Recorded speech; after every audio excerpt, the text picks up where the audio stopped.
Bora finalizar o domingo tratando de história, né? E tratando de história do Brasil. Nos últimos anos, tem sido corrente, né? A gente ouvir aqui, ali, ou mesmo ler, né? Observar principalmente nas redes sociais, pessoas vamos dizer assim, pessoas de certa maneira falando de maneira positiva do regime militar, da ditadura militar, né? Lembrando que, historicamente, o período da ditadura militar é um período de 21 anos, iniciado com um golpe, né, desferido contra o governo João Goulart em, em 1964, até, né, 1985, quando o último general aí no caso, o general João Figueiredo, ele sai do poder, de certa forma, com um acordo político, né, entre os militares e a classe política do nosso país, e desse acordo, então, é organizado uma eleição indireta, certo? Realizada por um colégio eleitoral, sem a participação popular, apesar de toda de,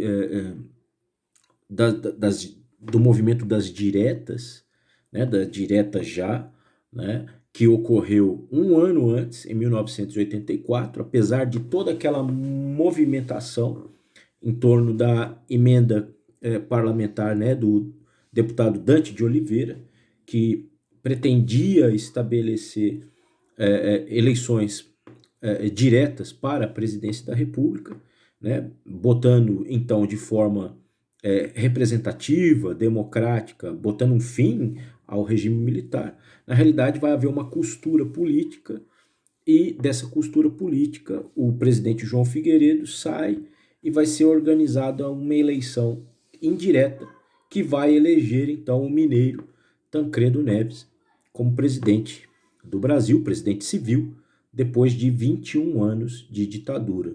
E claro, como é conhecido, como é sabido, né, Tancredo Neves, ele sequer chega a tomar posse da presidência, vitimado por um câncer. E o seu vice, José Sarney, então, ele acaba assumindo a presidência do país até o final de 89, né, quando aí sim, pela via do voto, Fernando Collor de Mello vai ser eleito, então, finalmente presidente da República. Mas então, é muito comum, infelizmente, né, isso é resultado, de certa maneira,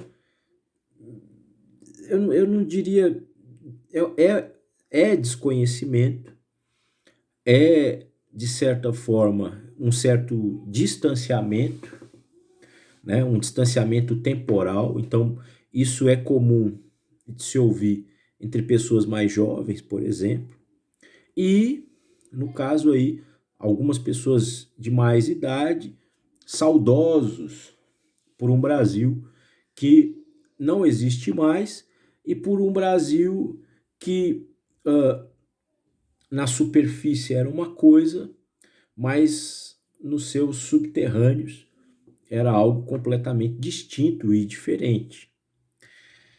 Para endossar, né, os crimes da ditadura, para endossar o erro que a gente pode falar a respeito desses governos militares, porque, de certa maneira, a década de 80, quando a gente pega historicamente a década de 80 na história do Brasil, ela ficou conhecida muito como a década perdida, a década de 80.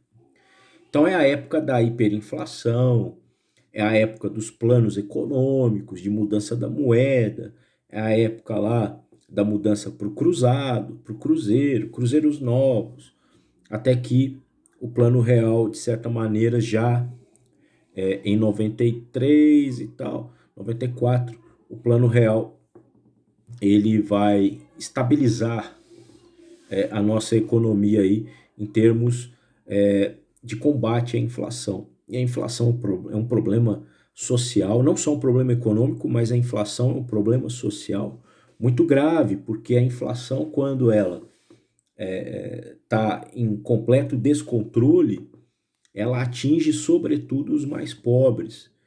Por quê? Porque a partir do momento que os preços dos alimentos, né, dos insumos mais básicos, quando eles sobem indiscriminadamente e corriqueiramente, o poder de compra dos salários dos trabalhadores, esse poder é corroído.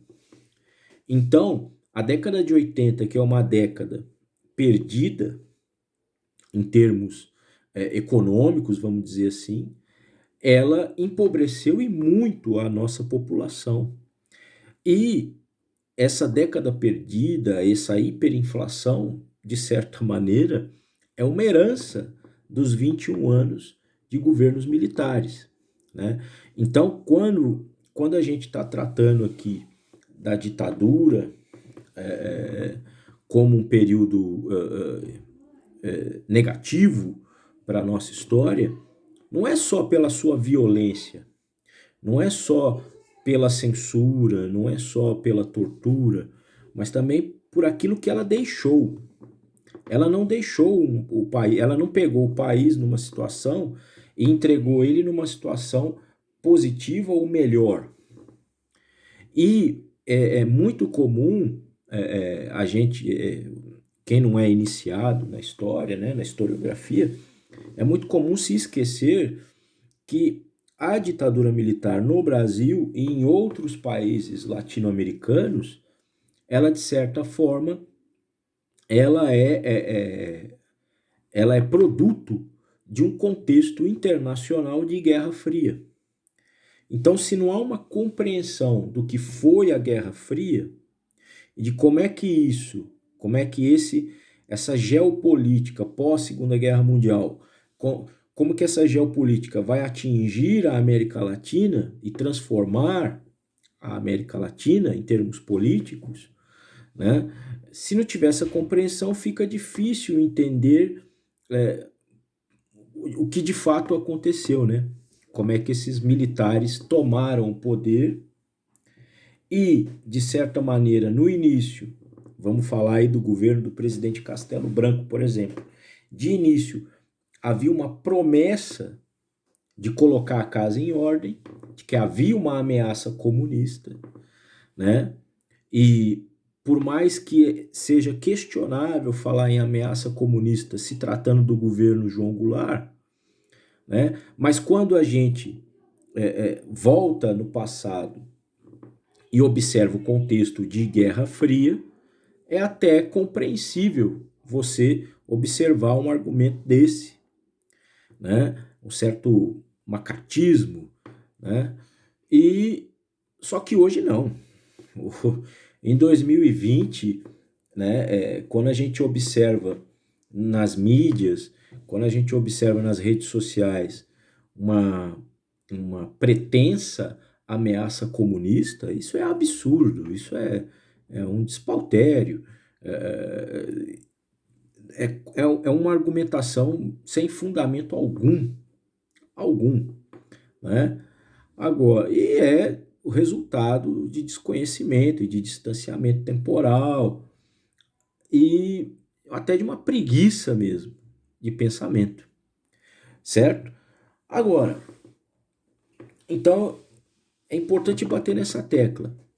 Então, quando a gente fala em ditadura, ela ela não nos deixou como só rastro de sangue, né? Como herança, em termos negativos, mas ela deixou um país quebrado. Ela deixou um país com sérios problemas econômicos e estruturais. A ditadura militar, ela não transformou a educação do país em algo significativo. Aliás, a ditadura militar, de certa maneira, ela dá o primeiro passo no sentido de sucateamento da educação como um todo, né? E, além disso, a ditadura militar, ela,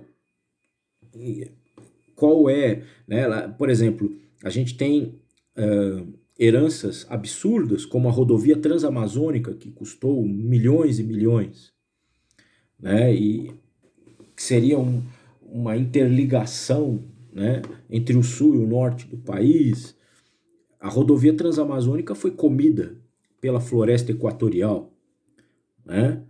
E até bom falar isso, né? Porque há ministros do atual governo que falam que a região amazônica é formada pela Mata Atlântica, o que é um total desconhecimento básico da geografia do nosso país, coisa que aluno de ensino fundamental sabe e o ministro das Comunicações desconhece. E é um ministro de Estado, o que mostra a deterioração que a gente vive atualmente. Mas para fechar esse pequeno papo aqui falando de história nesse domingo, deixar aqui para vocês algumas leituras para que vocês compreendam um pouco aí desse período aí da ditadura militar. Primeiro aqui, ó, da Companhia das Letras, né? O primeiro volume da clássica série aqui do Hélio Gaspari, né? No caso aqui, o volume 1 é a Ditadura Envergonhada, do Hélio Gaspari, certo? Então, vale a pena aí conferir, né, os livros dessa coleção aqui do Hélio Gaspari. Esse é o primeiro volume, cujo título é A Ditadura Envergonhada, da Companhia das Letras, ok? Um outro livro importante, fundamental, né, é O Brasil Nunca Mais. Esse aqui, O Brasil Nunca Mais, né, ele é significativo, da editora Vozes, lá do Rio, né, que eu tenho aqui a edição da Vozes, né?